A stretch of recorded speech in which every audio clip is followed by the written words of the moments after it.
Welcome back, Slayers, to another Dragon's Dogma 2 guide. Today we're going to learn how to play the Archer class Vocation, and no, not the busted Mystic Archer. That video is coming soon. In doing these guides, I want to start with the easy and beginner-friendly classes that are unlocked immediately from the go. To keep in mind, we never go over weapons or armor, as spoilers tend to be involved as well, as you may not be progressed up to that point to obtain them in the first place. So use these guides as a basis for fundamentally learning said class. Class overview. Archers wield the bow, striking down foes from a distance. Their arrows are quick to find enemy weak points, turning the tide of battle. Now moving on to core skills. You have a leaping punt. While performing a running jump, you deliver a weighty kick that can knock foes off balance, and it launches the user backward after it connects. Parting shot fires an arrow while jumping back after performing a leaping punt or a mid-air front kick. Swift knock arrows more quickly when using loose or steady shot. And then finally, puncture dart. You draw the bowstring to absolute limit before firing, makes aiming more difficult but allows arrows to pierce targets with greater impact. Augments. You have ambuscade. Increases damage dealt by your attacks when targets are not in battle stance. So if you're able to get the drop on a target. Endurance, increase your maximum stamina. Radiance, causes your lantern to consume less oil and illuminate a wider area. Lethality, increases damage dealt when striking a target's vitals, so the weak points. Avidity enables you to clamber up cliffs and scale foes and other surfaces more quickly. Weapon skills, cascade shot. You fire 3 sets of arrows in a fan shape that allows for movement while firing, great for dealing with groups of enemies. Deathly arrow, fire 1 arrow after charge up time to deal massive damage, knock foes off balance. Can also pin smaller targets to walls. Tempest shot, fire a rapid amount of arrows fast based on button pressed and amount of stamina you have. You can't move while firing, so be prepared to stand your ground.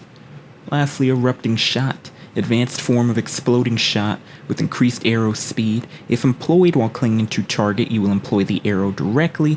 Great for huge burst damage on vital points. This seems to be a good skill rotation, but as always, make sure to try other pairings and let me know your thoughts down below. Skill rotation. In order of usage, cascade shot is here to allow for damage while moving out of harm's way. During an adventure, it also helps against the swarms of mobs. And to note, when using it on the Drake's Heart, it seems to perform rather well, more so than Tempest Shot.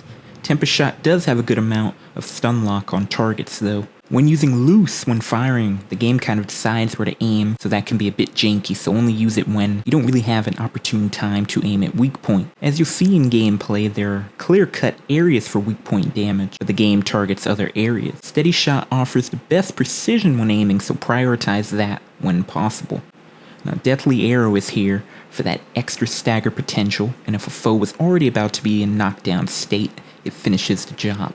Lastly, Erupting Shot, more straightforward. Once arrow is fired or stuck in target, apply more damage for more explosion to proc. In most cases, when running a mage or sorcerer on team, their spells proc the damage, so you're getting that double damage of Erupting Shot and the magic spell. Between all those interactions, it allows for a smooth DPS on bosses. Final thoughts. The Archer is a great starting point for your character, to then lean into the Magic Archer, as some of the augments will greatly benefit the Magic Archer. Can't say too much about the style of play, being I'd much rather be on Fighter or Warrior to be more up close in battle, but Archers boast the long range capabilities in order to hit weak points, so you'll actually have to have good aim to target the points or it's missed damage. Also, I find when playing, pawns seem to excel at these roles of Archer, Mage, and Sorcerer in terms of dealing damage, versus on Warrior and Fighter tanking and doing damage.